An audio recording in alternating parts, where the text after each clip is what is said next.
Welcome to the Blaize interview. My name is Blaize, and this is Crystal Sue. Crystal. So I always like to start my interviews off with this: is how did you get into comedy? Like a lot of folks, especially a lot of women, especially female Asian women, aren't really the first to get into comedy. So how'd your journey start? I've been into comedy for a long time, since I was even sub 21, because comedy clubs were a place you could go to even if you couldn't drink. You just couldn't drink at the club. So I've been going to clubs for a long time, and then really just started out as a fan, and then really got more deep into it during the Trump presidency, because a lot of the people that I felt were the only people who had anything meaningful to say about that shit show were comics. And then in 2019 is when I finally bit the bullet and started to do comedy. Nice. I was going through a burnout year. So comedy was a choice. Yeah, I sat down and I wrote a list of all the things that I'd ever thought about doing and I'd never tried, and that I thought would be would pull me out of the slum. Maybe. And so, a good Asian, I typed in, stand-up comedy class. Okay. And I found this class, and I took it, and that's kind of... What class was it? So this is in Orange County. Oh, it's nice. a class called Students of Stand-Up. It's kind of the only stand-up comedy class in Orange County. Okay, nice. Are they still around? Yeah, they are. They're totally still around. This dude's been doing it for 10 years. Nice. Yeah. What as a comic, what is the one thing that you really pulled from that class, from those classes? Is there one thing, if you could say one definitive thing, what is one thing that that's still instilled in you since you left that class? I think just diving in head first, because that class was not really a class where you talked about you got into the theory of how to write comedy, or you broke down people's sets, or it wasn't all academic right. It was mainly a workshop where it's hey, it's gonna be 6 weeks, there's gonna be a grad showcase, everyone's getting 10 minutes, oh, nice. Find a way to fill that time, right, in these 6 weeks. 6 weeks and 10 minutes, I feel that's pretty easy.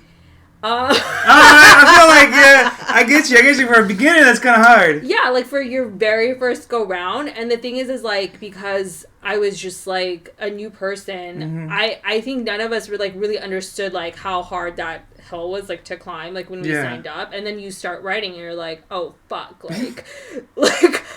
how am I gonna do this? Because you invite all your friends and stuff to come see you, and you don't want to look stupid in front of people I don't know about you, but for me, stand-up is easy when it's strangers, because I'm these people you don't know me. Whatever. I go home and you gonna text me afterwards. Yeah, I don't care if they think I'm dumb, but if it's my friends and stuff, you want to impress them, right? If it was your mother, it'd be worse. Yeah, actually, my mom has totally come to see me do stand-up. How was that? How was the first time she came to see you? God. Opening wounds. The first time? Okay, that was literally, the second time I ever did stand-up. And the guy who ran the class, he also, produces. And so he, has students from his class on. And I was on this show, and it was really weird. I knew some of my family was coming, but I wasn't super expecting, my mom to come, because I did not tell her. And then I show up, and she's, straight up, there, there. In the flesh. Yeah, and everybody, I interrogated, all my family, right?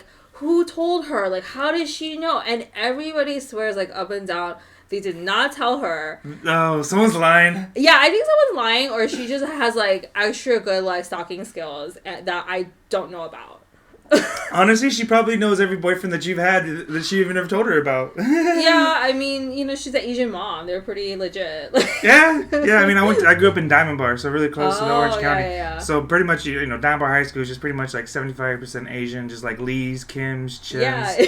So I know exactly how it was. Growing up is I'd hear the horror stories of if you didn't get good grades, the shit that they would go through. Oh yeah. They're yeah, we didn't come to this country for you to get B's. No, we didn't come to this country for you to fail. I was damn, bitch.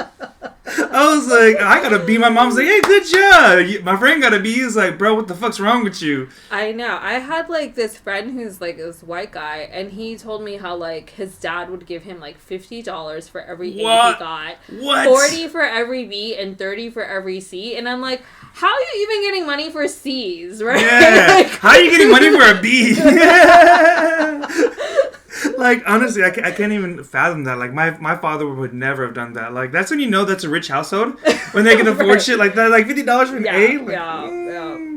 I mean, I get it. If you really think about it, $50 for an A, I mean, that's good amount of work. Mm-hmm. I mean, you know, it's not bad. But, like, as a parent, I'm like, damn, he's definitely got money. That motherfucker's driving a Mercedes. Yeah. Yeah. So your first set, where was your first set at? The 10 minutes. Yeah, so the class was at this like community theater in San Juan Capistrano. Oh, okay. And then, which one? Do you remember? Camino Real Theater. It's like right across from the Mission. I don't know if you're like familiar with San Juan. I've been there for like, you know, on a Saturday just to hang out. It's a really nice area. Yeah, no, it's really, really nice. Lots of places like to eat and like drink and stuff. So they had the class, like, in kind of, like, the back room with, like, all the props and, like, the costumes. But then, like, they have, a main stage and then, like, a smaller theater that has, like, a really intimate feel that seats, like, 50 people. That's not bad. Yeah, so our class, showcase was in that, like, little baby theater. So, It was a good, it's a good crowd, right? Because it's, like, your friends, it's your first time. People are pretty, like, supportive. Your classmates' friends. Like, they're trying to laugh. Yeah, like, one of my classmates was, like, super popular, and she had, like, so many friends, like, that wanted to buy tickets that he, like, put her on, like, another, because he had, like, a second class of, like, more advanced students who've, like, been doing comedy, and he had to put her on, like, that showcase as well, because, like, they sold out of tickets, like, for our, like, beginner showcase, because she had, like, 20 people that wanted to come. Wait, is she still doing comedy? I don't think so. I think out of that whole group, I'm, like, the only one still doing comedy. But that's how it is, isn't it? Yeah. I mean, especially comedy, it's just nutrition. It's a war against nutrition, because it's about going out there day after day and just getting slapped in the face every single day. Yeah, I mean, that's the thing is like, when you start that way, right, it's like, that's, like, very, very, very high, right? Like, everybody came out of that showcase being like, oh, I'm gonna keep going, because, like, that feeling of receptivity was, like, so big. But, like, you know how it is, like, in real shows, there's ups and downs, right? Like, yeah, certainly you have shows where you, like, totally kill and it feels amazing, but then you'll, like, the very next night, like, have a show where you do all the same shit and it's bombing hard. And so, like, I think for certain people, like, who kept trying, right? Like, they just had unrealistic expectations based on how that first performance was. You know, whereas I have, like, no friends, I guess. So I had, like... Your friends were the textbooks. I had, like, 3-4 people come out, and it was cool, but it wasn't like, oh, afterwards, like, everyone's, like, egging me on, like, oh, you should keep doing this or something. You know, like, everybody I know was telling me to keep going. It was just sort of like, oh, these 4 people were like, yeah, that was pretty, like, good, and you did a good job. Yeah, I mean, that's level though. That gives you a reasonable expectation. Whereas if you went like, that was fucking amazing, you were great, you killed it. I mean, it might have changed your whole perspective of it. Whereas like, these are your friends that you trust. You're like, you did pretty good. I enjoyed it. But they weren't like, that was fucking amazing. They were all Asian, weren't they? Yeah. Yeah. There you go. They give you real expectations. They don't. They're if anything, if they say, oh, that was really good, that's the best you're gonna get. Yeah. I mean, they're not gonna be like, you know, it's like some people, especially like white girls, are like, that was so amazing. You're incredible. They just like to like.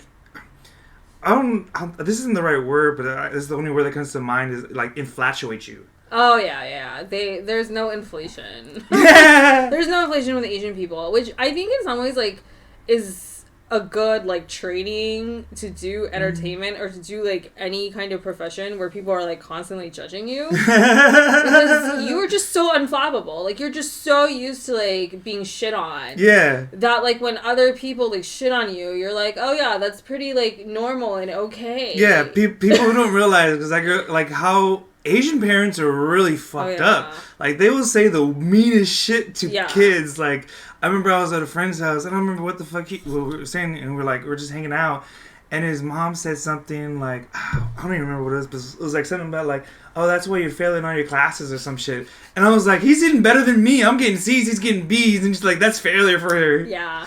Oh yeah, they roast you hard. But I think in some ways, like, it makes you like stronger because you don't go out into the world and think like you're gonna just like kill it all the time. Like, you understand like you're gonna need to grind and work.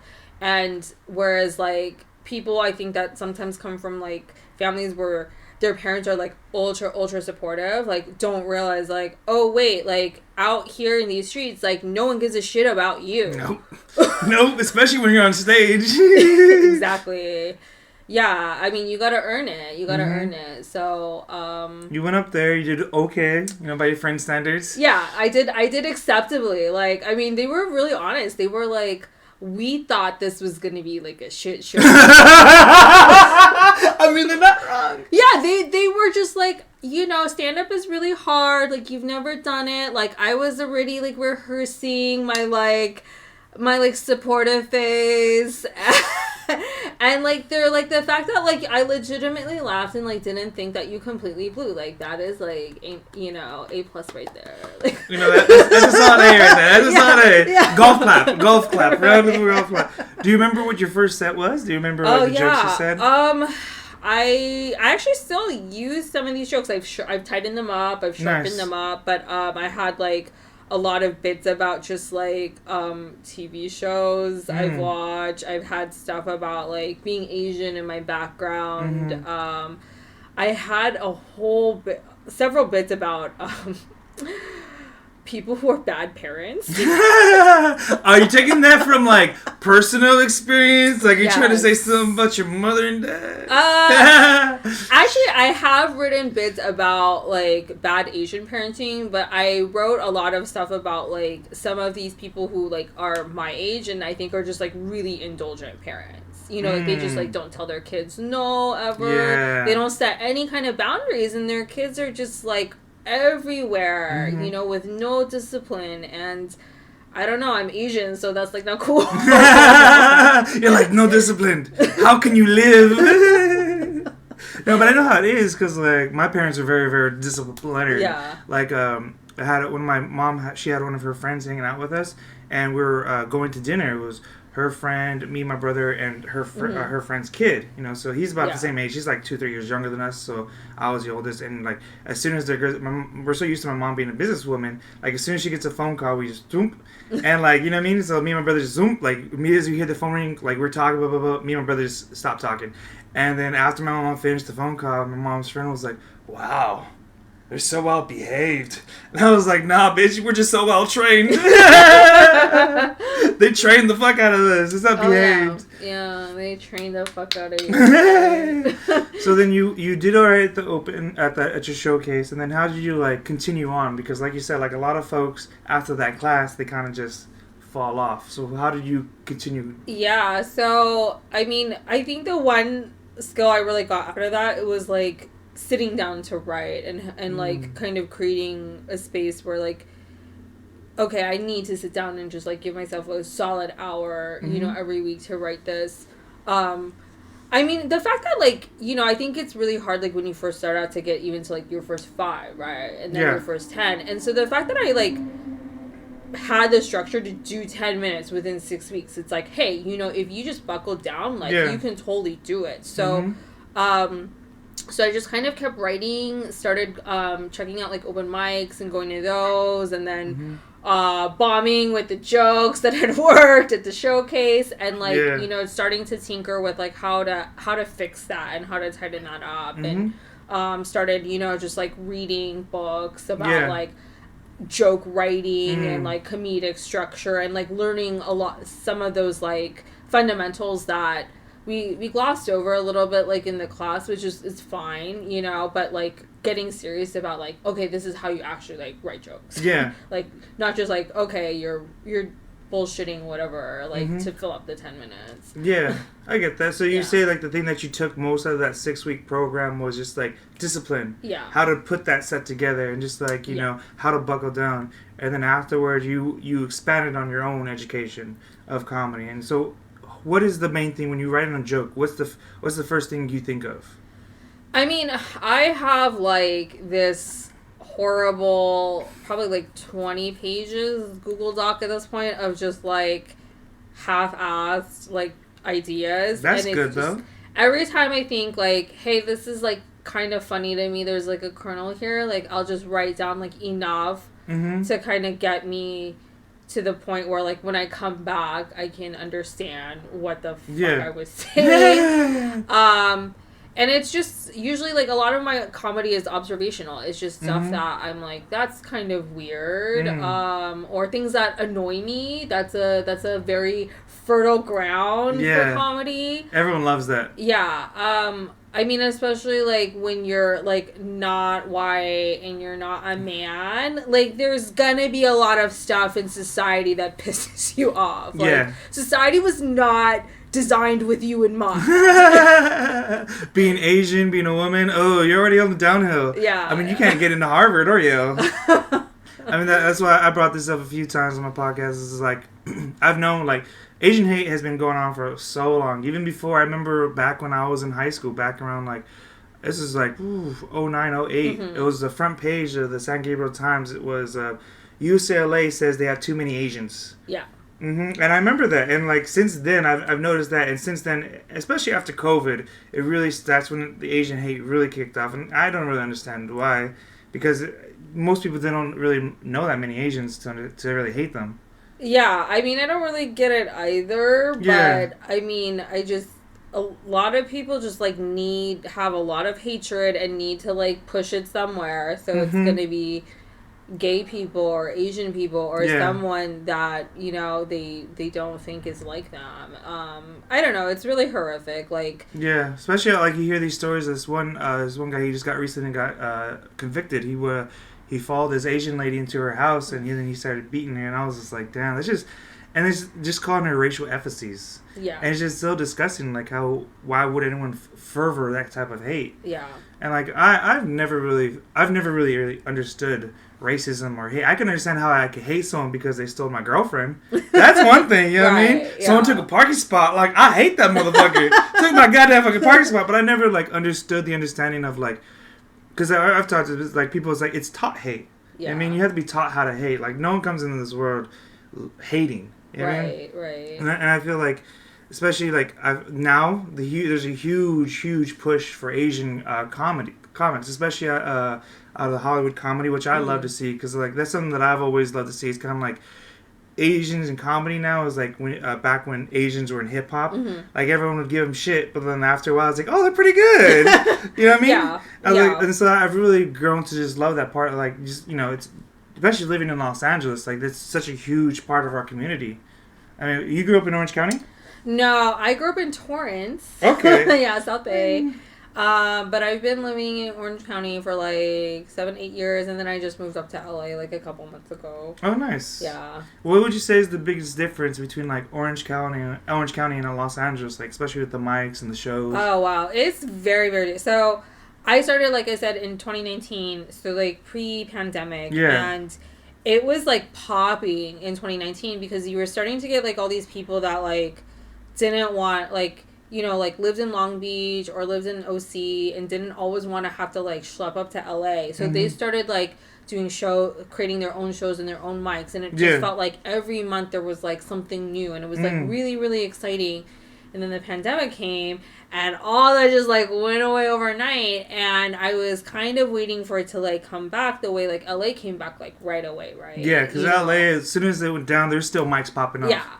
And OC just did not bounce back in the same way. So it's just like a sad shadow of what it used to be. In terms of like the audiences, like, okay, so when I started, right, like my first show was like in San Juan. And then that guy that like ran that class, he produced shows in like San Clemente. So this is like South OC. So this is like, I mean, within OC, right, there's still diversity, but like South OC, that's like white, rich OC. Yeah. So I will say, like, when I first started playing in those rooms, there's a lot of material I personally didn't feel comfortable doing, because it's like I would walk in and I'd literally be like the only not white person in the entire room. So what things would you not feel comfortable doing or saying? I didn't really feel comfortable, like, going extensively, like, into my background. Like, I would talk about it. Like, one of the first jokes I wrote that I actually did at the showcase, and I still use this as, like, an opener, is just sort of, like, addressing the fact that I'm Asian, because I just was like, let's just get it out of the way. Like, I don't want this to be, like, a thing. Like, I know it is a thing for you. So let's just, like, name the thing and move on. And that was, like, my thing is, like, I'm just gonna it's gonna be, like, 2 lines and then get a laugh, and then and then I'm not gonna talk about being Asian anymore. Okay. Yeah. So you want more just like don't play into the race humor when you're in a white neighborhood. I mean, like, there's stuff where it's like, I think this is like a not 100% white person too. Like, there's stuff where it's like, it is funny and it is true, but it also sort of feeds into stereotypes. So it's like how do you ride that line, right? And I think every person has to kind of find that place for themselves. So, but I will say, like, when, like, last year I did the Crazy Woke Asians Comedy Festival. Oh yeah, how was that? And that was amazing. That's just to meet Asian comics from, like, all over the country. And I always just love the energy at festivals. And it's just exciting to see so many shows and so many, like, performers from, like, all over.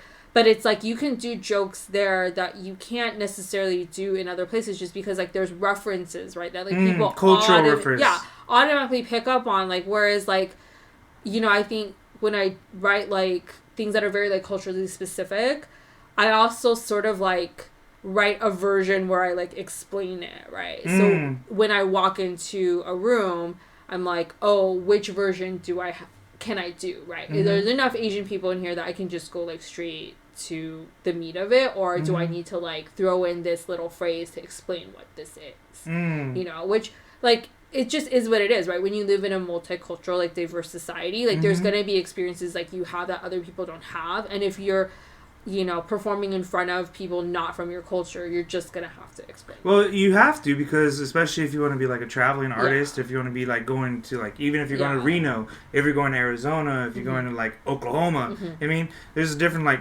they're not gonna know these Asian references, and there's definitely not gonna be an Asian crowd there.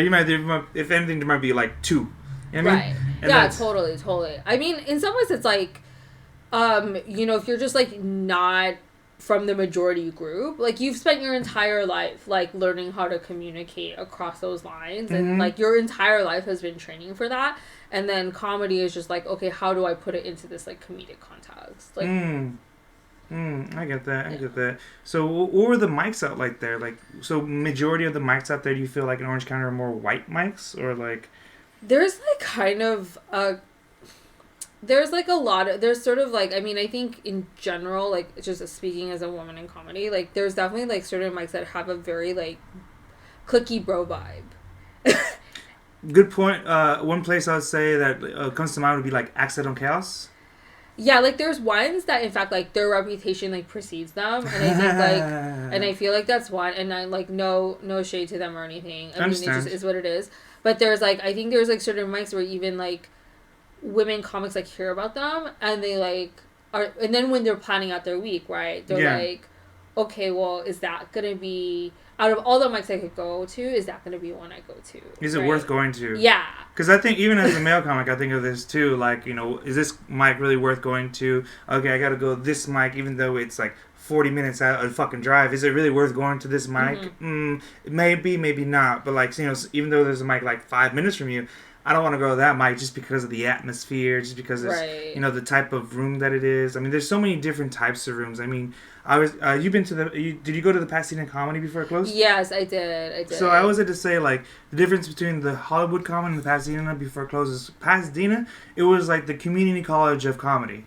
You know what I mean? Like, like, everyone's so nice. It's like, you're gonna succeed. You're so awesome. It's so, you know what I mean? I'm not saying anything bad. It's just like, it's community college. Everyone's like, you're doing great. You're doing great. The teachers are awesome. It's like, you can stay after class and we'll go over this homework. And then, like, Hollywood, it's just an ice bucket. You know what I mean? It's just, everyone's there, just quiet. They have their arms folded. No one likes to laugh. Everyone, as soon as the mic's over, is gone. I think, okay, so with Hollywood Comedy, and, like, full disclosure, I host there, right?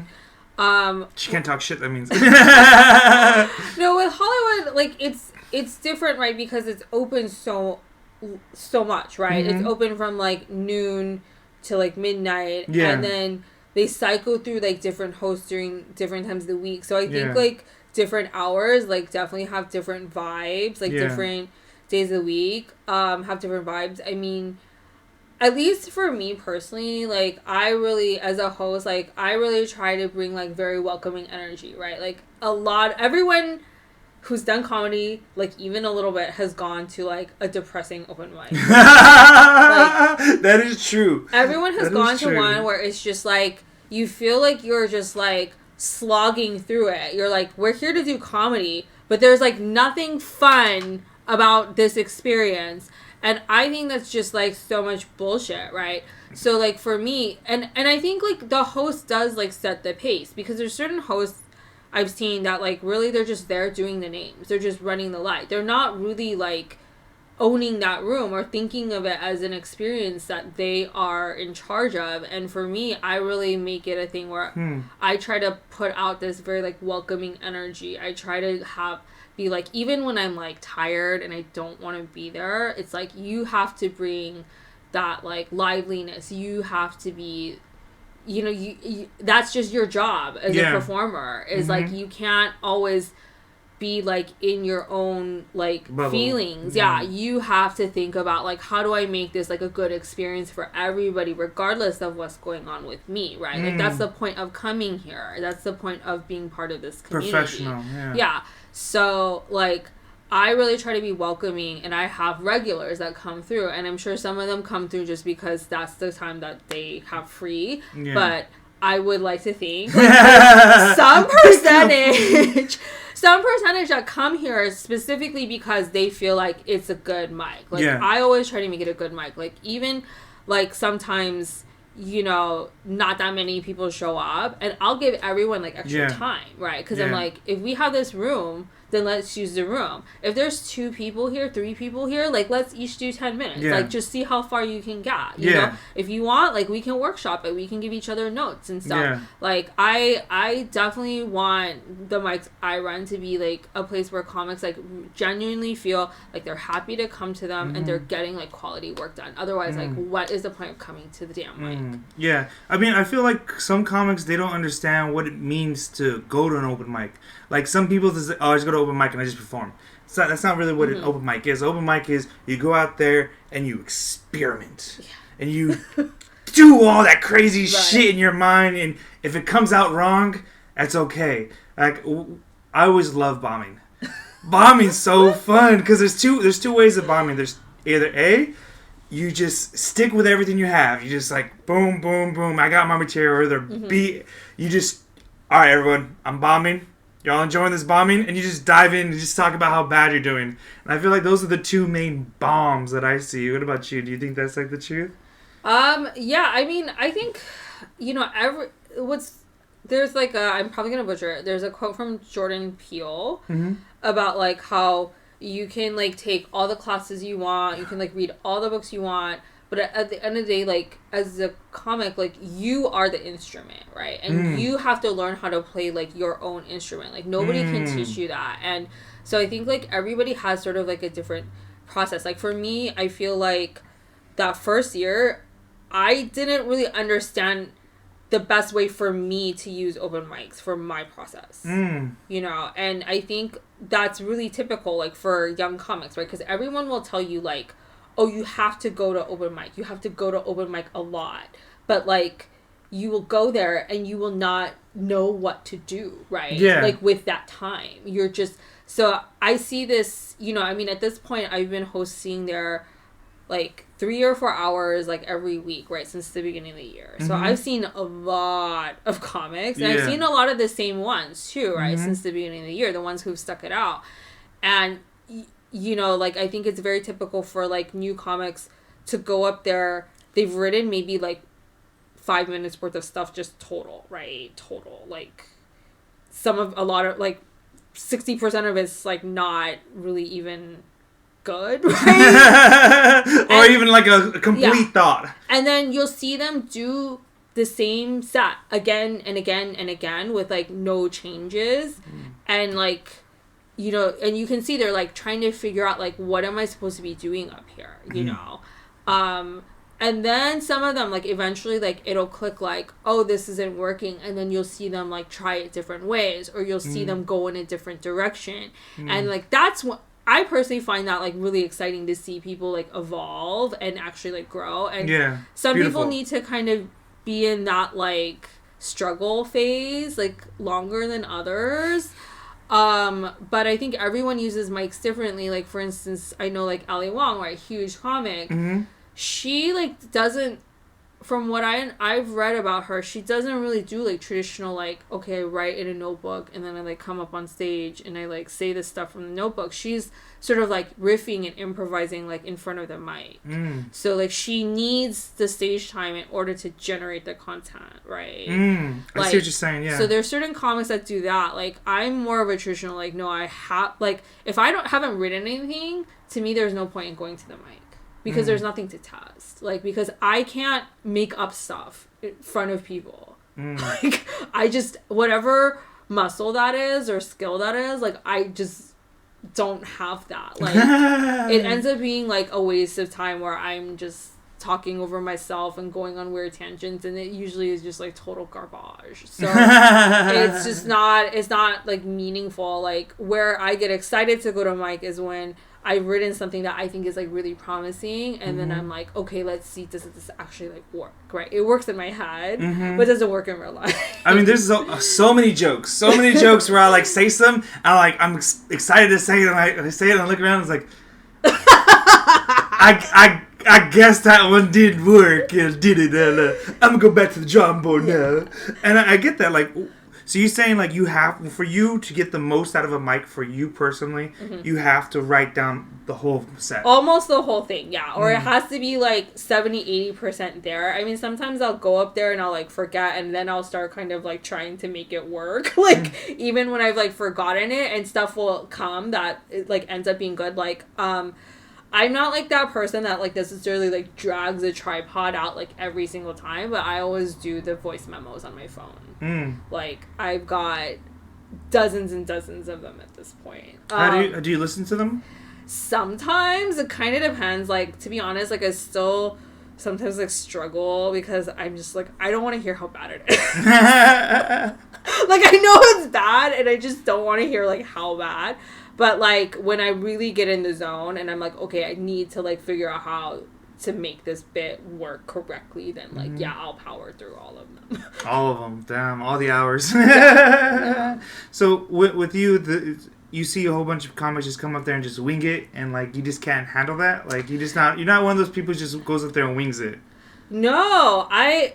See, like, okay, so I took improv class, like, at one point... Because everyone was like, oh, this is just, like, a good skill to have. And, like, you know, if you ever do, like, acting or something, like, they always like people with, like, improv experience. So I took a class, and I was so bad at improv.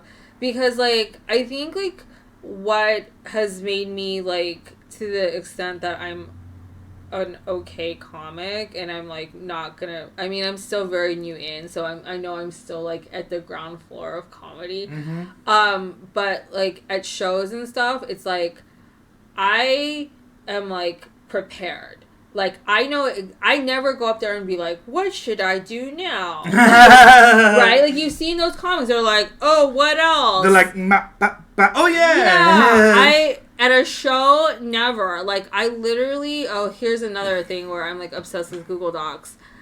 Every time I have a show, I make a Google Doc. And I, like, choose what I'm going to say, like, in advance. And sometimes it changes when I'm there and I see the room. But at least I have a game plan in advance. Yes. So I literally have a record of every single set I have ever done in every single show. And it also helps, like, when you get rebooked, right? Like, and it was a year ago, you don't really remember, like, what you did there. But then you can go back into your files and be like, oh, this was the set I did. And, hey, like, I've written all this new material since then. And so, like, let me try to bring, like, a brand new set there. And I think, like, and as someone who also, like, I produce a show at the Hollywood Comedy, like, you do pay attention to, like, who's trying to advance themselves and not just, like, rehashing the same stuff. I mean, I know it's really hard to develop new material, obviously. Like, it's really, really hard. But you want to... I think you, like, want to root for people that you see are trying, right? So I definitely, like, look at that when I'm on a show that I've already been on. That reminds me of, like, musicians when you say something like that. Like, for me, especially, like, rappers. Like, you'll have a rapper, they'll have one big hit. Right. And then after that big hit, they kind of just fall off. They're not successful in the studio. And you have another rapper, they get one big hit. And then after that, they make another, and they make another. But they're boom, boom, boom, in the studio, just working. Same thing with comedy. And comedy is just, like, once you get that one, it's just like, okay, you can't just hang your hat on that one joke. I mean, there's people like Jeff Foxworthy. He's got, like, you might be a redneck. You know what I mean? He's got that one, but it's not like that's his only one. I mean, I've followed Jeff for years. I loved him since I was a kid. The whole blue collar comedy was one of my favorites. Def Jam, I always say, is one of my favorites. So I grew up with that. And, like, so you personally always, so you try and come up with, like, a joke a week, a joke a day. Like, how do you feel like you try and create a joke? Because I know some comics, a lot of comics, I try to make a joke a day, and I'm like, bro, that's hard. Yeah, I'm not quite, like, in that place, but I will say, like, having the structure of hosting is really helpful because, like, so I'm there, like, 3 hours a week, so I get 5 minutes off the top of each hour. Yeah. So generally... Plus the extra, like, 2-3 minutes in between. Yeah, so the 2-3 minutes in between, I usually am not doing, like, material. It's usually, like, I'm trying to improv or rev off of stuff that's been in someone else... the set, right? Yeah. That just happened. And that's where I practice that sort of, like, stand-up improv, right? Yeah. But the 5 minutes I get off the top, I usually try to work on 2 to 3 bits. So, like, the first 2 hours for sure, I'm not gonna, like, do the same thing in each hour. And then sometimes, like, that third hour, I'll do something new, or occasionally, like, I'll think about the 2 hours I did before and redo, like, one of those bits, like, slightly differently. Yeah, for me, like, if I ever do, like, what I'll do is, like, if I go to Hollywood, if I go to Fourth Wall, as usually what I'll do is I'll book, like, 2 hours. I'll book 1 and 2, so I'll do back to back, and so what I'll do, 5 minutes one set and 5 minutes a different set, so each set is 2 different sets. I might have 1 or 2 jokes, like, if it's a new joke, I might be, like, those are my first 2 jokes, like, my first 2 jokes are usually, like, my new stuff, and then after that, I'll start working on, like, old things, like, how I didn't like this one the last set, but then I'll usually make it, like, my first set is usually, like, smoking weed, and then my second set will be about, like, doing massage. Yeah. Or, like, or another set would be, like, just, like, shit I hate, you know what I mean? And it's, I kind of want to have a running theme with it, and one things that I struggle with, and I've been trying to do, is have the first half mirror the second half, so the first 2:30 mimic the last 2:30, because I want a 2:30, at 2:30 I want a ha, and at the 5 I want a ha. Yeah. You know what I mean? So I'm trying to make it so that's one of the things I try and... One of my writing techniques is I try and do taglines. Is that whenever I try and work tags, I'm 250, 5 minute. That's my kind of... If I'm really trying to work on something for, like, a show. Especially for shows, I want to try and make it where it's like... you don't see that coming. One of mine is, like, smoking weed and crossing the border. It's like, yo, how those 2 got in common? It's like, well, you're going to find out. You know what I mean? Yeah. Oh, my God.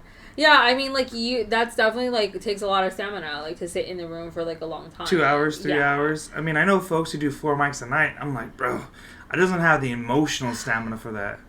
I know. I have people like you that will come in, because I'm in that room for 3 hours, and I have people who will be there 2 or even 3 hours the entire time with me. So it creates pressure, right, for me to do something new, because, like, I see their name on all the slot hits. So I'm like, okay, automatically, like, one person out of these, like, 10 people is gonna have heard something already. So, like, I have to kind of bring in something new, or the laughs just, like, aren't gonna be there. I mean, that's the thing that's, like, really hard about, like, comedy, right, compared to, like, music or other art forms, is that, like, once you've heard a joke, it's like, oh, that was funny, but then you're like, okay, I'm done with that, right? It's not as funny, yeah. Yeah, as an audience, even if you love that joke, like, how many times do you, like, realistically want to listen to it? Whereas, like, there's people that are like, coasting on the one hit that they like as musicians that they did like 50 years ago, and they're still touring and people are still like, oh yeah, let's hear that Who Let the Dogs Out or whatever. Like, but as a comic it's like even someone like Chappelle or Rock, it's like nobody wants to hear the old shit from like 2-3 albums ago. They're like, where's the new stuff? So that pressure to like produce is very, very high, and I'm still like figuring out like how to be more like of a prolific writer and performer. But like ultimately the people who are at that top level are the ones that are just like fucking machines, where they're writing like all the time and miking all the time and like touring all the time. I mean, once you get to a certain point too, like some comics, they also have like writers and staff. I mean, not to say that they no. I'm saying at the points is like once you get to a certain level, they have people who like they'll have a joke and then they have a team of folks that they go to and help them write. I mean, I'm not going to pull out names of real people. Like we all know folks who are like that. You know what I mean? It's like not to say that they're worse. It's just kind of like songwriting. You know what I mean? Like a lot of artists will have, I have this idea for a song. Can you help me put it together? And then they have like one like a producer, and then they have like another writer with them, and like, oh, this is good, and then you just pick it all. It's like I like that, I don't like that, boom, boom, boom, boom. I mean, the original is them, but like the finale is like a hodgepodge of this different things, and I think it's interesting to see like comics, and same thing with musicians. Like it's kind of like comics are like rappers in the sense. It's like if you don't write your own shit, it's not as good. Right. The same thing with rappers. If you're like Taylor Swift, I don't give a fuck if she doesn't write half her songs, you know what I mean? But you say Kendrick Lamar didn't write his shit, I'm like, bro, Kendrick Lamar is good as shit. But like Taylor Swift, I don't care, it's just a singer, you know what I mean? But like a rapper is different. I feel same thing with comics. Comics and singers, like you have to write your own shit. Otherwise, you're kind of like not as good. Yeah. Lose respect. I mean, maybe I was just like, because I'm just like so at the beginning of this, but it's like it's really hard for me to imagine like working with someone to write for me or vice versa. Like, because I just think like the people who are like really like the upper echelon, right, of like comedy, it's like, what is it about them? Like, there's a lot of funny people, right? There are a lot of people who understand like how to write a good joke. Yes. But the people who like really break through and we think of as icons, it's like, well, it's because they brought something new to the table, right? Like they like created like this character, right, for themselves, like, and they tapped into something like really, really deep inside themselves to do that, and I think that's like a big part of that journey as a comic is like finding your voice. And so it's really weird for me to think about like, oh, like how would I even work with someone to write in my voice? That's true. Or that's vice versa. Like I mean, I know like a lot of comics, right? Like their goal is like to be on like, one of those like Conan or one of those like late night shows or to write for like the Daily Show or like. I would hate to do that. And I just like really, and I think maybe it's just like my lack of skill at this point, but I really struggle to think about like how to write for somebody else. Well, the same thing of like songwriting or like, you write something in someone else's voice. Like I would like when you think of jokes, like when you first started as a comic, a lot of our comedy is mimicry. Like one of my favorite comics to mimic is George Lopez and Gabriel Iglesias. Like those two, they're high energy. They're going around the stage. Like you see me when I go on the stage, I'm high energy. I'm going around the stage. And then there's someone like one of my favorite comics is like Jimmy Drexler. Like he's not high energy. Yeah. I mean, his jokes are fucking hilarious. Yeah. But he's just like, so I heard this thing. Yes, you know what I mean? Versus me, it's like, so I heard this thing. You know what I mean? So it's like, can you believe it? It's like it's different. Like we could probably say the same joke, but it's going to be a huge different delivery. The way the cadence is going to be different because he's much more like calm. Yeah. You know what I mean? But he's fucking great. Whereas me, I'm like, hey. How y'all doing? You know what I mean? Just energy, but not as good. I'll be honest, he's a lot better than I am. He's also a great writer. I don't give a shit.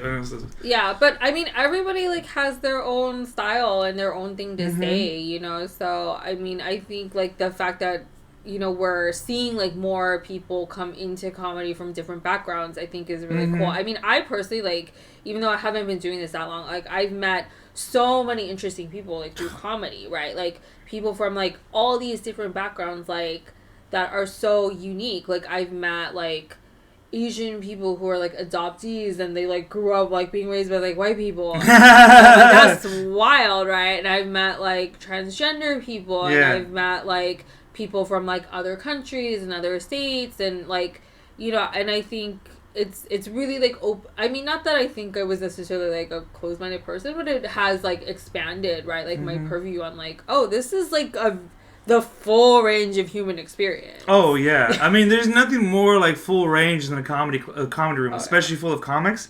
If you go into 10 comics, not a single comic's the same. Yeah. Not a single comic is the same. And these people are from all walks of life. They've been through all types of shit.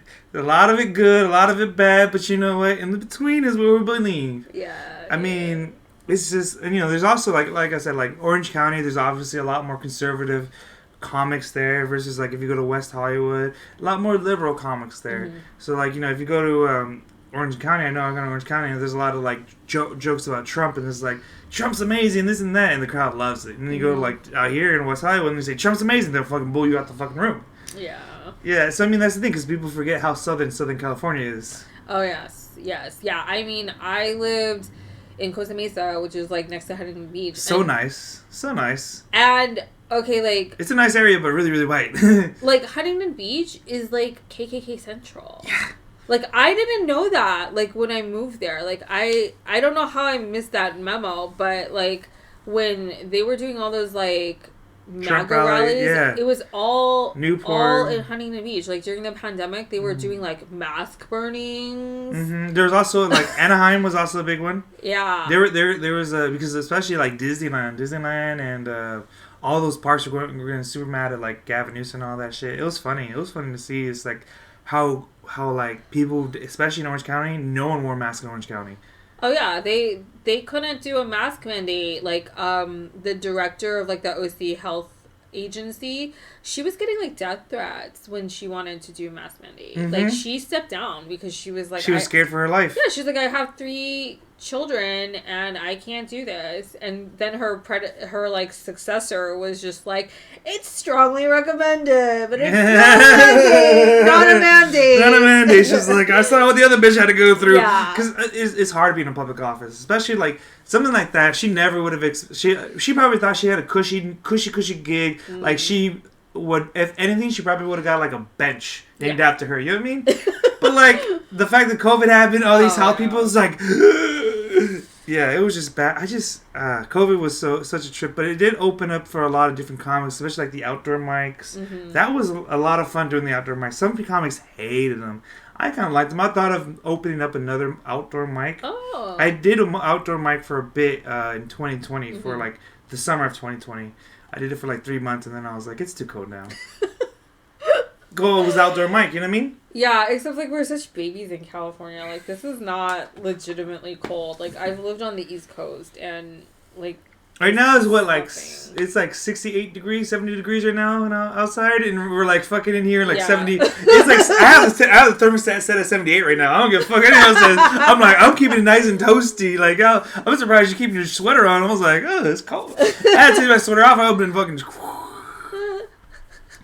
No, but it's, like I said, like, it's different. Like, Orange County, the whole vibe is out there. The people's different. And that's what I like about, like, going down there is because you, like I said, if you want to be a real, like, touring artist, if you really want to do, like, because you can't just be stuck in LA.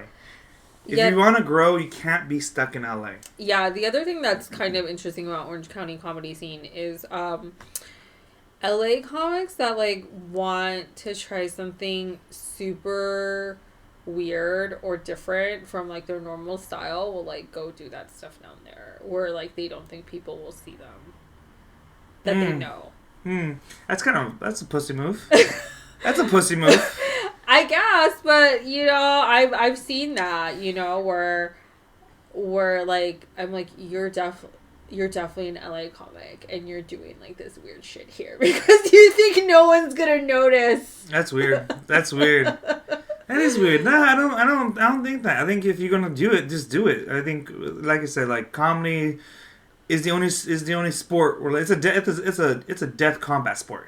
You know what I mean, like you got to go up there, even if it's like in front of people you know. That's who you want to do it in front of. If anything, because comics that you know and trust, because then they'll give you real feedback. Yeah. Like some folks, they go up there and like they don't give you real feedback. A lot of comics don't give you like real good feedback. Like me and my roommate, every time we go up, I tell him every time, it's like, he's like, is there a 10? I was like, nah, today was a 7. He's like, a 7? I was like, yeah, man, you didn't miss the pier. But I was like, yeah, but I did it. It's like, nah, man, but I know.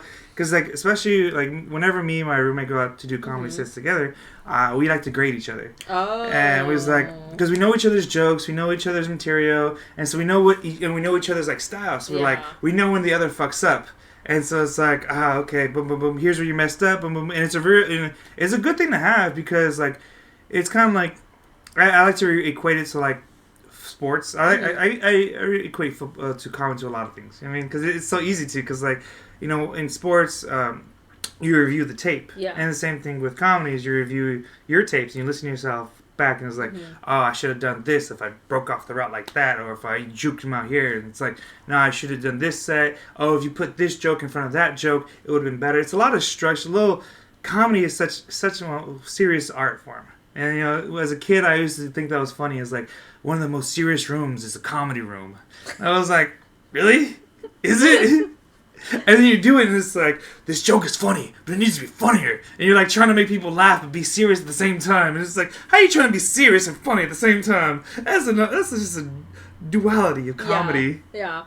But that's like great that you have someone that you feel like you have a good relationship where you guys can be like super honest about material, because I would say like that's a very tough road to hoe, right? Like I don't generally like give people feedback unless they directly ask me, because I feel like most people are very like sensitive about like their work, their babies, comics in particular, right? Like very sensitive. They get very like attached to their material, and I understand because it comes from a very like deep place. A lot of, you know, comedic material, so they feel like very judged. Yeah.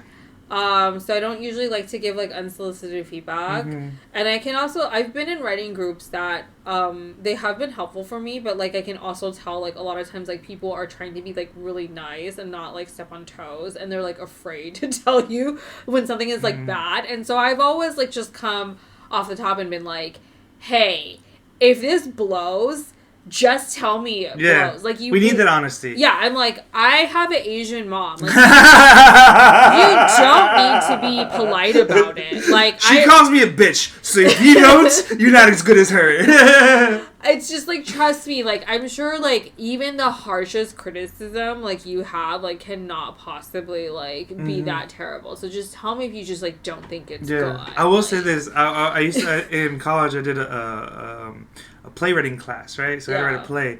And I was cool with everyone giving me advice, but then there was one dude who gave me advice, and I hated when he gave me the advice because the rule was you couldn't say anything, right? You can't say anything when you're in, you just got type. So the entire time he was talking, I was typing, but my eye was just twitching. I was like, everything you're saying is just stupid, and it's just like irritating the fuck out of me. Like everything you're saying, like my eye. It was the first and only time my eyes ever twitched. Okay. I've never had my eye twitched because I was reframing myself for so much. Okay. I was just like, just type, and it was like, and I can see like some comics are the same way. It's like you say something about the joke and they're like, their eyes are twitch. So the next time we're on a show, if I see your eye twitching, I know it's bad. Yeah. It happened to one of my friends. I brought one of my friends to watch one of my friends who's a comic, but this other person wasn't a comic at the time. And then this person gave advice. It was like, oh, I like that joke, but it'd be funny if you said it like that. Okay, cool, thanks. Me and the comic left right after that, right? And the one's like, who the fuck do they think they are? Who the fuck do they think they are? I was like, damn, bitch, tell me how you really feel. It was like, who the fuck do they think you are? And tell me how to fucking write a joke. I'm the fucking comic. You're a fucking audience member. I was like, okay. Yeah. But that's how it is. That's how it is. I mean, she might have taken it a little serious if he was a comic, but like because he was an audience member and just a friend, it was like. Yeah, I mean, I get like why people are like that, but I think at a certain point, like you need to be able to just accept criticism, because like that's the only way you can grow. Mm-hmm. Like there's, I mean, like I think about like my first year, right, and how like there are certain jokes like I wrote then that I'm still using, but like I've changed them up. Like they're not exactly the same, and it was because of the process of like doing them enough times and like getting feedback about stuff that wasn't working. In fact, like earlier this year, I did half an hour. Me and a friend booked the Yoo-Hoo room at Flappers, and we, and they tape everything for you when you do that. It looks really good. Like the quality is really good. And we each did half an hour.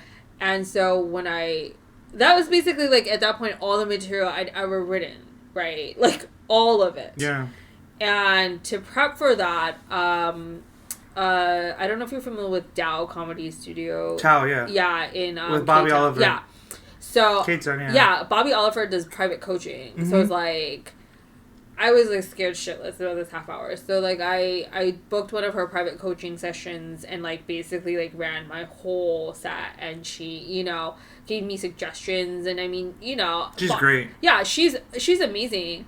But there was definitely stuff where she's like, yeah, that just wasn't funny. Like, she's a real. She'll give it out to you. She'll punch you in the face. She's legit. I mean, she like knows her shit. She's really funny. She's been teaching. Been in the time. industry for decades. Yeah, she's amazing. There were jokes that I like thought were like, oh, this is gold, right? That I was like, oh wait, no, I guess it's not, because she's literally telling me it's not, and so I better rethink this before I tape this set, and if I hadn't gotten that feedback, I mean, yeah, would I have had an okay tape? Like, probably, but would it have been as good? Like, probably not. So that's one of the things, like, like we said, like with sports and like comedy, sometimes with sports you need to get that shooting coach. Hit that free throw shot. But you know what I mean? You got Bobby Oliver, she gonna hit you to that real free throw. She gonna hit you the free throw shots. Yeah. So I just, I'm very much like in this place of like, I'm a student, and I'm always a student, and like that's how you get good. Well, I always say this. I never say a joke's finished, because a joke can't be finished. I'm not good enough for a joke to be finished. I mean, especially like how early I'm in my comedy career. Like, something about like J. Cole said in one of his raps. He's like, I listened to my old shit knowing I could top it. And I was like, I feel like as a comic, I should be able to say the same thing. It's like, I listened to something I said a year ago and I was like, oh yeah, that joke, here's how I can make it better. And I feel like as comics, we should always be trying to make ourselves better. Oh yeah. I mean, I had this like discussion with a friend who's like a graphic designer, where we're both in creative fields, and we were talking about how sometimes like you look back on work you've done in the past and you're like so embarrassed, right? You're so embarrassed.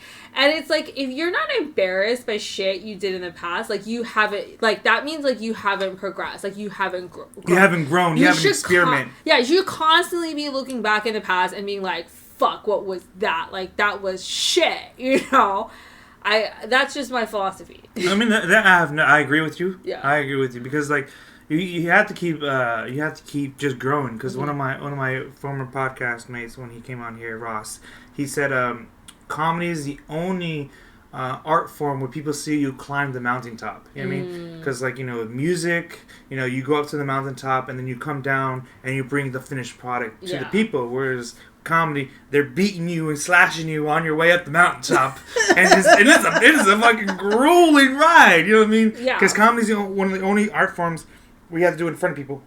Yeah, you need them to do that, or you can't make it up there. No, like, because you have to hear them. You have to hear them laugh. It's like you can paint a painting and you can be like, this is garbage, and paint over and start over it. Like in your apartment, or like with music, right? Like you can lay down some tracks and be like, I don't like that, and you can like delete. Yeah. Or you can like process that, in your special program. Yeah, but like with comedy, there's zero shortcut, and I mean it's just like the weirdest thing. Like, I think all comics are sort of like masochists. They are, because this shit is just like so hard. Like I especially like in LA, I'm sure you've met these people. It's like that, like they're using comedy as a stepping stone to something else, right? Like, they want to be famous, or they want to be rich, or they want validation, right? They want, like, all of these other things. They're not necessarily just, like, in love with comedy. And I'm like, if you want fame or validation or money, like, there's a million easier ways to do it than to do this. Like, I guarantee you, like, the worst way to achieve, like, any of those things. So, like, I mean, you could do OnlyFans, like, right now, and you would have, like, more money and fame and admiration than, you know, being, like, a first year or second year or third year or... Fifth year, sixth year, like, stand-up comic in LA, like, a million other people. So it's like, why don't you go do that instead? Like, yeah. So I'm always, like, you know, when people ask me about, like, getting into comedy or... you know, they want to do comedy, I'm always like, you just really, really love comedy. Because, like... I love comedy. Because it's not going to be easy. Like, there's nothing easy about it. Like, and sometimes it's honestly not even that fun. You know what I find interesting, though? Is, like, how many comics don't like comedy. It's like, I do love comedy, but there's times where it is just, like, such a grind, right? Yeah. And so, but, like, for me, I guess... maybe because I'm Asian again. I love a challenge. Amen. I love a challenge. Like, I just get bored so easy. Like, when I figure something out, I just, like, I'm not into it anymore. You know? And comedy is so fucking hard. So it's just kept me so engaged. Like, it's like every bit is like a new little, like, puzzle. Like, how do I make it work, right? Like, how do I crack that code, right? Like, how do I... you know, change the punch or change the setup, or how do I add tags to make it funnier if it's already working, and there's just something about, like, that challenge that's, like, really, really, like, I'm, like, hooked on it. I'm obsessed. Like, I'm just chasing until I, like, get it right, you know? At least to a point where it's, like, presentable to show in front of people, right? At least like, so long as my mother can see it. So long as my mom can see it, she won't talk shit about me. Oh, my God. I'm sure she talks shit about me. Yeah, always. That's what mothers are. That's her job, yeah. So, I like to ask this, when it comes to comedy... what would make you feel like you're successful? What is your level of success? Like, everyone wants, like, I say this, you know, people want to be musicians, but there's different levels of musicians. Some musicians are like, you know, Drake. Yeah. Some musicians are like, you know, people who just go and tour, like, open for Drake, and they never get anything better but being an opener. You know what I mean? But that doesn't mean they're not living a good life. Yeah. I mean, honestly, like, I'm not someone that has, like, all these, like, really specific goals about, like, oh... like, I need to make this much money, or need to be, like, in this movie, or work with these people. I think for me, a lot of it is about, like, if I get to a place, I just want to make people happy. You know, I just want to express myself and make people happy. And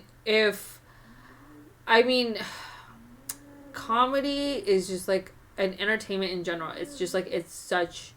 luck of the draw, right? It's such a crapshoot. Like, you can be, like, so talented, and you can work really, really hard, but you just have to have, like, certain opportunities, like, and luck, like, line up for you to get to certain places. Yeah, luck is where opportunity and preparation meet. Right. I mean, you can't just, like... there's a lot of comics who are just lucky. You know what I mean? Yeah. Like this Brandon Schaub, who's, you know, he's Joe Rogan's little side bitch. And then... I mean, let's be honest, he's not that funny. And then you have other comics, like one of my favorite comics right now is, like, Mike Sasson. He's one of my favorite comics right now. I'm just waiting for him to blow, because he's just, like, one of those people. It's like, as soon as I see him blow, I'm just like, I'm happy for that man, because he did that work. Yeah. He did that work. I think, like, to me, the perfect place is, like, to be that comic that other comics respect. Maybe not, like, normal people know, right? Like, not, like, Kevin Hart level or something, but, like, there are certain comics that's, like, other comics know them and are like, that person's amazing. And then they can still have, like, their private life, and they don't have, like, paparazzi following them, and they don't you want to be the rapper's favorite rapper. Exactly. Because then it's like, okay, you've achieved a certain level of, like, professional, like, I don't know, I don't want to call it success. It's just that you're capable, right? Aberration? What's the word? Admiration? Admiration? It's not even, like, the admiration part. It's just that, like, you are capable, right? Like, you are so good at comedy that, like, other people who are good at comedy, like, fucking know you and think you're good, right? I think, like, you know, someone like Laurie Kilmartin or Jackie Cation or Kyle Kinane, where, like, they're pretty big, but, like, normal people are like, who the fuck are these people, right? Yeah, it's not like Dave Chappelle or Bill Burr. Where, like, I look at people like them where, like, they're such, like, funny, capable comedians, and, like, maybe they want other things, and I'm, like, and I don't want to, like, block them from that, like, karmically or whatever, but, to me, like, that would be really comfortable, right? Is where, like, they tour, and they have albums, and they're very well respected for being good at their craft, but, like, it doesn't fuck up their entire life. Because honestly, like, when I look at someone with, like, Chappelle level fame or, like, Kevin Hart level fame, it's like you have to want that lifestyle, right? It's not just about, like, oh, I get this money or I get to be in these projects, or it's like, do I want to, like, completely accommodate, like, having literally every single person, like, know who I am, and then having to have, like, security and having to, like, live in specific places and, like, follow certain routines, like. And I don't know. You have to be a little bit more closed mouth about, like, your real ideas and, like, what you want to say. Because, like, a lot of these comics, like, the thing I've been hating is, like, they'll say something or they have to, like, apologize for something that they said, like, 10 years ago. And I feel like Kevin Hart should remember the whole, like, it was, like, 5 years ago when Kevin Hart had to apologize. And he was at the Grammys he was going to host. And they got the Grammy singers. Oscars. And they took that away from him because I remember the joke. It was about, worrying about his son being gay, and I remember it was the same one where he was talking about sitting in a high chair, and it was like it's hard to be hard when your legs are swinging, and it was the same one. I remember that's because that was like one of my first specials I saw of Kevin Hart, and like I don't think anything of it. It was just like one of those jokes, but I think too many people. That's a crock pot. I'm making chicken noodle soup. What was this? Worrying about what you had to say. I mean, like, even, like, your relationships. Like, everyone drags Kevin through the mud because of how many times he's cheated on his wife. I mean, granted, it's not morally right, but, like, whatever you do is under the spotlight. Yeah, I think the hardest thing is that, like, those people are really lonely because it's hard to trust people when you're at that level because you don't know if people are, like, genuinely interested in you or they're, like, trying to leverage you for, like, something else. And I feel like I can understand, like, why some of them just, like, go crazy because they don't have, like, genuine connections. Like, everyone around them is someone that's, like, on their payroll. I mean, I feel like even right now, we're at such a low level that you know who the fake people are. Yeah. Yeah, I mean, it's easy to tell who the fake people are because they're, like, they'll be nice to you for a second, as soon as you know that they're on their phone. And you're just like, okay. Whereas when they're, like, around someone who's, like, important, they're, like... you know what I mean? They're on the tippy toes. Like, what do you want? What do you need? Yeah, I mean, that's, like, the thing is, like, when people... have even, like, the tiniest modicum of power, right? Like, other people mold themselves, like, around those structures. Yeah. And then that person has to, like, either have, like, be, like, really, really level-headed to see through all the bullshit, or they have to have, like, people around them, that are, like, actually willing to tell them, like, the hard truth and to cut through the bullshit for them. But, like... you know, the thing is, like, human nature, right? It's, like, so tempting to just, like, believe, like, oh, yeah, I am really, like, super awesome and everyone thinks I'm amazing and all of this, like, ass-kissing is, like, because I deserve it, right? I mean, like, I've worked in, like, in my, like, normal life, right? Like, I've worked in corporate positions for a long time. And you see how, like, even at some of these, like, really small businesses that have, like, 20 or 50 people, like, you know, this is not, like, a fucking Fortune 500 company or whatever. But, like, these CEOs will just, like, get the most inflated sense of self because, like, they're just so used to be surrounded by, like, ass kissers, you know? And so you'll see these, like, nobody, like, 50-year-old CEOs and stuff just, like, think that they're the shit and be assholes to everybody. And it's because, like, all the incentives are there for people to kiss their asses. I mean, it's easy. I mean, it's easy to, like, fall victim to, like, ass kissing. because everyone wants to feel like they're the best. Like everyone wants to feel like I'm the most amazing person. I'm the center of the universe. But it's easy. I know he's just like there. Hi, I just wanted to join in. You can join in. I'm sorry. You want to come in? Come here. Yeah, sure. We have a special guest. No, I'm gonna sit in the In corner. the middle. I love the corner. He loves the corner. Here's Charlie. Hey guys, Charlie Sharp's gonna be making a special appearance. So this is my roommate Charlie. I don't think you guys met him before. Stuck in a country with very bad COVID restrictions. Shit. No, Florida. I just kidding. Yeah, it was crazy. Well, I thought you went to Orange County. That's what we were just talking about. Oh, no, that's where my flight landed, and then it was a whole thing to get back from there. Oh, man, you crossed the border. Man, the border crossed me at some point, so... Damn. But I'm sorry, I didn't mean to... Where were we? Where were we in the conversation?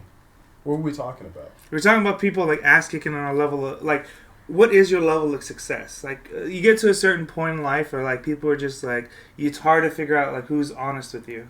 Yeah. No, I get that. That's a... Because people are so fake, especially... What industry are you in? So I work in fashion, for my day job. So fake in fashion. Yeah. Very, very, very fake. Jeez. Yeah, no. I mean, people in fashion, they're kind of crazy. I mean, you can just tell by the way that different kinds of fashion are coming out. I was just looking at something with... It was Balenciaga. With Kim K? No. Oh, that scandal, right? Well, not even the scandal. It was just like some random vid where like some guy was wearing Balenciaga and he was like sitting on the street and somebody was like, "Hey man, it looks like it's pretty rough out here. You could have $1." And he's like, "Yo, this is Balenciaga, man." And he was just wearing like a hoodie. And he's like, "It's not a hoodie. It's a trash bag." I'm not. As you can tell, I'm not the most fashionable, inept person in the world. You need to give yourself some more credit. Comparatively? Look at my sweats compared to his sweats. Oh, yeah. I got these fashion sweats. These are... Yeah, Hanes. Hanes. I only do name brands around these are... I don't even know what these are. I think those are knockoffs. Yeah. Knockoff pluses. Knockoff pluses. Wait, how did you like decide to get into the fashion industry though? Oh God. So I've had like such a weird career. Like I thought I was gonna be a lawyer. And when I graduated from college, I was just like so burnt out on school, and so I ended up being a legal assistant for 2 years, and I hated it, but it was like very helpful in the sense that like it convinced me not to go to law school. 6 figures in debt. So I ended up going to business school instead. I got an MBA, and then I was in business school, and I was like doing well, and I liked my classes, but I just felt like, I've always just been like a really creative person, and there was like nothing creative in business school, as I'm sure you can imagine. It's like Excel, spreadsheets, PowerPoint docs, like just like, things that were like interesting, but like just felt like really like, how many fucking hours can you spend on a spreadsheet before you just want to kill yourself, right? Creative 2. So I was like, I really need to do something creative, but like I don't want to eat like ramen as every meal, like top ramen. Just because we live that poor lifestyle. There's nothing wrong with it. So it's like, okay, so let me think of like, how can I do something creative, but that like there's still like a like real job I can do, right? That like makes okay money. And so I decided I wanted to get into fashion. I mean, I've always been interested in fashion, but I was like, okay, this is going to be like the solution. And then of course, like I graduated into the recession, and I couldn't get like a decent job anyway.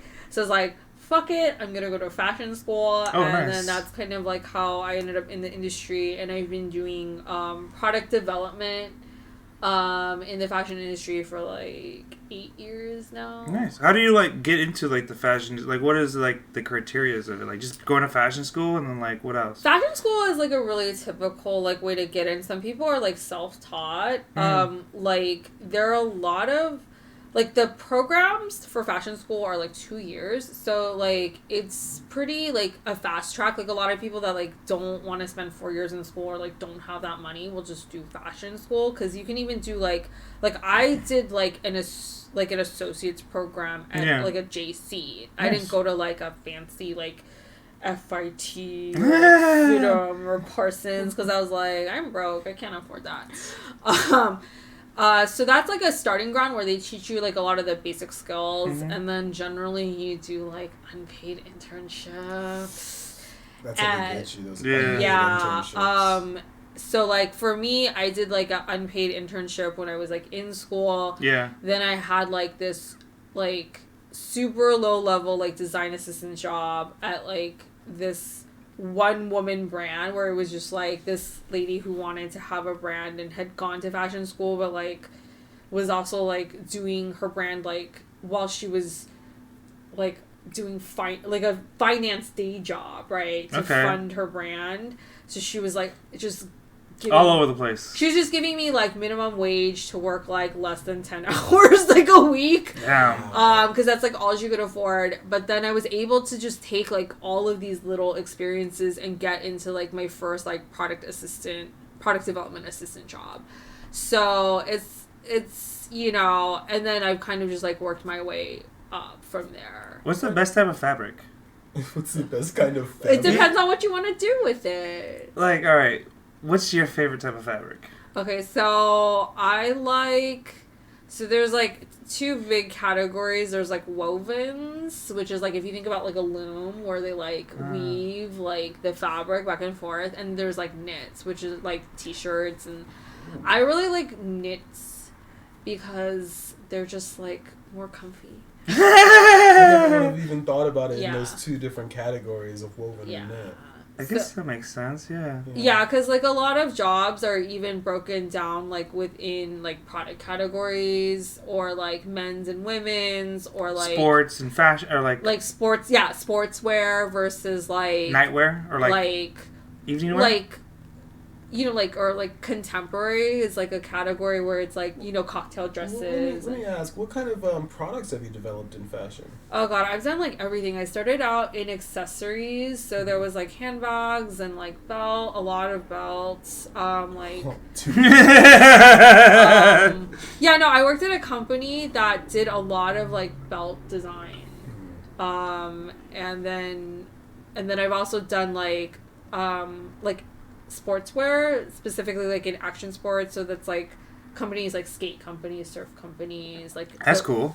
Yeah. So like a lot of hoodies, a lot of like tees. So like you definitely have that thing is like, damn, my shit is really embarrassing. For sure. Oh my God. No, we were talking about earlier how like you have to keep improving yourself, and especially in comedy, like you look back on your old jokes and like, yeah, that's not. Yeah, that's what we're trying to relate to. That I was like, you're just looking back on the belts like those were a waste of my time. Yeah, and then I've done women's contemporary at different points, and I'm back in women's contemporary now. So, do you prefer women's contemporary, or would you prefer some of the other fields? You want to go back to the bag? I like women's contemporary from the standpoint of like I like how that. Like doing like more elevated design, it's like a little bit more interesting, but I think what's tough is like from an industry standpoint, like as you start to kind of like go up the chain and price point, like the volume, the number of customers that can afford that product is like a lot less. That's true. So like the volumes when you're working with these like factories like start to like decline really rapidly. Like you're literally,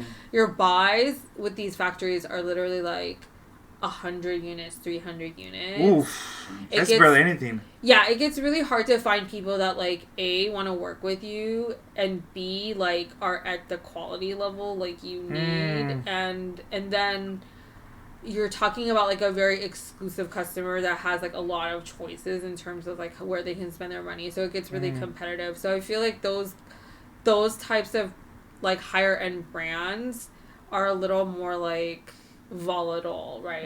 From like a job standpoint, like I felt safer when I've worked in mass market. I can see that, yeah. You know, because I'm like, okay, well, when you work with like Billabong or like you work with like Express or American Eagle Outfitters, like they have a certain customer base where there's like a certain amount of, not that it's ever 100% stable, but it feels like a little more stable because like they have like millions and millions of customers, and they like have armies of people that like study customer like behavior and like know who, know what the trends are going to be a little bit more. Whereas like you start to get onto like the higher end and it's more like, ooh, I don't know, like, because you're supposed to be setting the pace, So you mentioned like Balenciaga, like those luxury houses, right? They like come in and out, like, and it's really hard to find like a creative director who can like last longer than like 5 years. Makes sense. Yeah. So it's another like crazy ride, just like comedy, where there's like a lot of like ups and downs, and it's like not something you do because like you think you're gonna make money. So don't go into fashion if you think you're gonna make money. No, not fashion. I never really thought of like fashion as an industry to like get rich. You can, but like I think I would have thought of it as like something like that. I mean, because I feel like it only takes for a lot of people who are just like starting up like clothing brands or stuff like that. They're like, this is gonna be my side hustle, cash cow, my passive income, where all I have to do is just put a brand on a shirt, and people are gonna like gravitate to that brand, and then you have to kind of realize that it's more than just what's on your shirt, but how your shirt is made, what your shirt is made of, because you can't just have like a quality or a cheap quality product and have people just like go all out for it just because they know you or they know the brand or something like that. I mean, I think like you can make a lot of money in fashion, but I would say like generally it's like nothing, especially like now, right? Like things cycle in and out like so fast that it's like, for the most part, like most companies, like the best they can hope for is that they're going to be like slapping for like maybe 10 years. And then like the people who found those companies like collect all their money and then it's like done, I feel like that's kind of what happened with like FUBU. Yeah. Where it was just like, it was a thing in like the early 2000s and then just kind of like died off. It's hard to be like consistent, right? It's hard to just like keep like staying on top of that. Well, think about it like this. When's the last time you saw anyone wear an Echo t-shirt? You know what? I was looking for one. Looking for a big one too. Look like a dress on me. It's been a good minute since I couldn't find. I haven't worn an Echo t-shirt since like high school. Oh man, I'm trying to think of the last time like Echo, FUBU. What's the other one? Like, I know they're probably still popular. Pro clubs. I haven't had a pro club in so long. See, the only time I see a pro club is when I go to the swap meet. Those are swap meets. You're like, these just like bottom level career. Like, do you at least get to take some of the product home?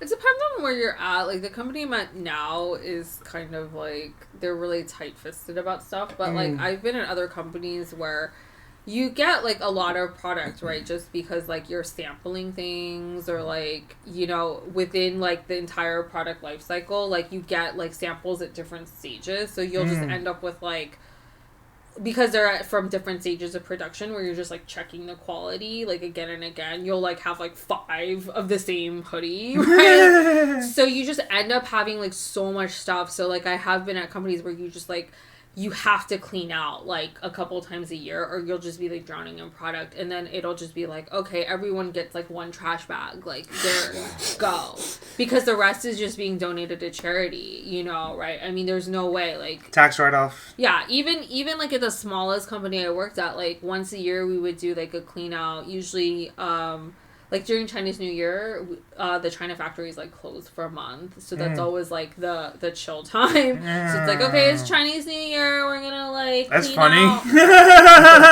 a whole month, really? Yeah, because like the factory workers, like the factories are actually like in the boonies, and so most of the workers like live at the factory like really far away from their families. So this is like the one time a year that they actually go back home and see their families. It's like summer vacation. Almost. Yeah, like they have dorms and stuff like at the factories, and they have like cafeterias, and so they live there full time pretty much. Like, I mean, some of them, if they like live close enough to the factory, like will live at home, but for the most part, like the cheap way, right, is to build a factory in the boonies away from stuff. Make it a company town, whereas all the money that they're making goes back into the company. Yeah. I mean, they have very little free time. Like, they work, like, 6 days a week. And, it's, yeah. So, this is, like, the one time that they get to go home. And a lot of them actually, like, don't come back after. They're like, fuck this shit. I can't go back there. I mean, yeah, I can see why. Yeah, so that's usually, like, when I take vacations. That's usually when you, like, do all your catch-up stuff. That's usually when we clean the office, and there'll just be, like, mountains of boxes, and you just, like, donate them to charity. I want to ask a question back to the fabric question. I brought a scarf home that I got as a gift, and I let him feel it, and he was like, "What is this?" And it was this material called viscose that I've never heard of in my life, and it is so comfortable. It's so smooth. And, oh my! I want to put it on right now. Yeah. So that's actually a synthetic, a man-made material that was created to kind of be a cheap substitute for silk. Oh. Yeah. That makes so much sense. Yeah, so, like, at some of the companies I've worked at, like, silk is obviously, like, really expensive. Yeah. They use viscose as, like, a substitute for that, or they'll blend viscose and, like, silk. How do they make viscose? Or any of those man-made Most of the man-made fabrics, materials are, to be honest, like, they're made with, like, petroleum, where basically it's like a big sludge, and then they use what's called, like, a process called, like, extrusion, where they, like, it's essentially like if you think about, like, a meat grinder, right, where, like, you put all this stuff in the top, and then you, like, crank it, and it's like that, but, like, in an industrial process. No. Are you telling me that my scarf is like the McDonald's chicken nugget of scarves? Maybe not like the McDonald's, like the Chick-fil-A sandwich. Oh my! I don't even know if I'm gonna wear that again. I've never heard such bigger slander of Chick-fil-A in my life. Woman, that is the biggest slander of Chick-fil-A in my life. You take back those words right now. Take back those words right now. Don't you fuck with my Chick-fil-A like that. No.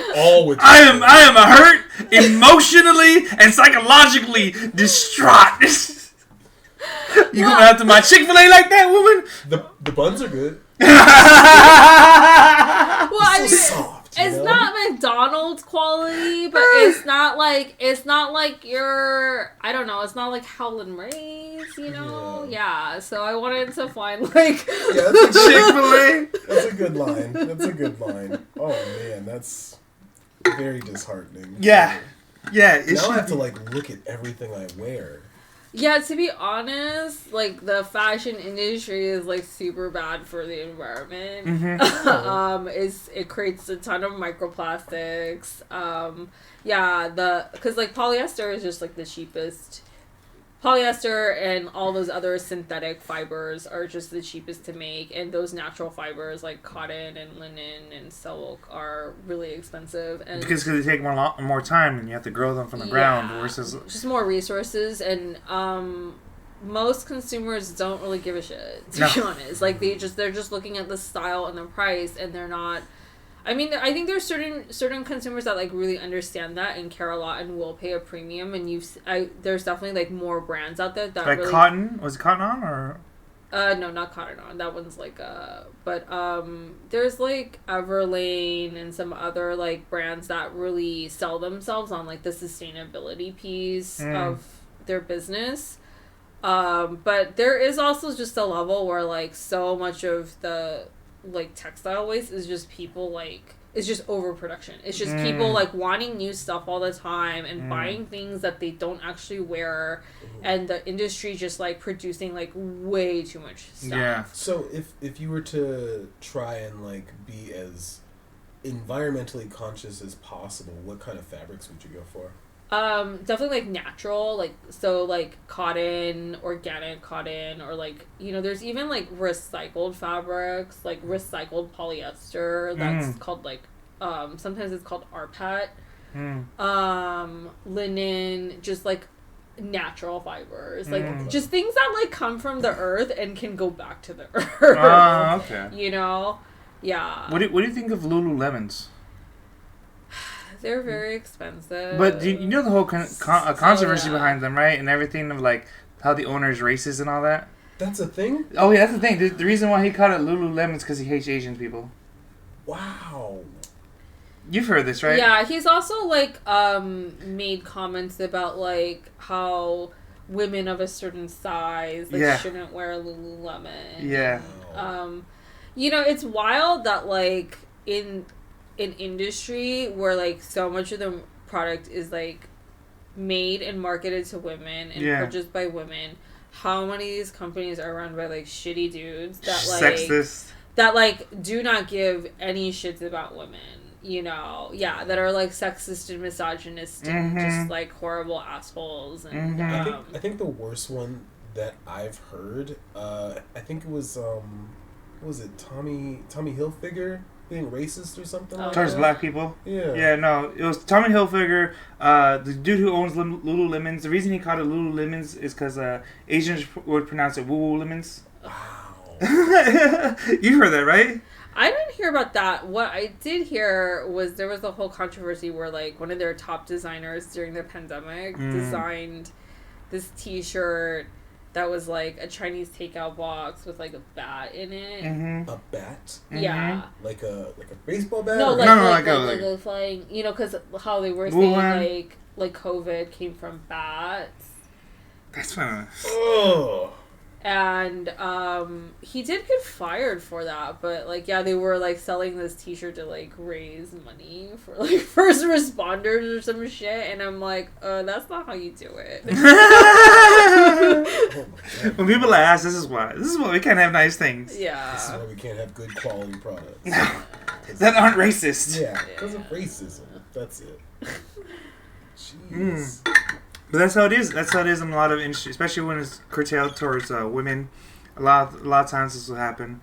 But Crystal, thank you for coming out tonight. Yeah. We've been here for over an hour and a half. Thank you. Thank you so much for So please tell the audience where they can find you, any upcoming shows. You know, you're always at the Hollywood Comedy. So what are some things you'd like to plug for the peoples? Yeah, so I am a host at the Hollywood Comedy every Saturday from 4 to 7. I also produce a show out of the Hollywood Comedy called Sioux Crew Comedy Show.